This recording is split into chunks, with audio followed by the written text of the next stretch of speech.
এই হাদিসটির প্রেমে পড়ে গেছি, তো আপনারাও শুনে যান। আপনি যখন নিজের ঘরে নীরবে কান্না করবেন, আল্লাহ তখন ফেরেশতাদের উদ্দেশ্য করে বলেন, কোন জিনিস আমার এই বান্দার চোখে পানি আনলো? ফেরেশতাগণ বলেন, আপনার বান্দা সুখে নেই, আপনার বান্দা অনেকদিন হাসেনি।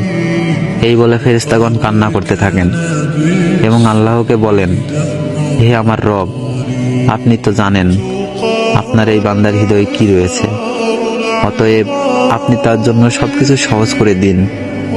আল্লাহ বলেন, আমার এই বান্দা এমন কিছু জীবন থেকে হারিয়ে ফেলেছে যে সে অধিক ভালোবেসেছিল।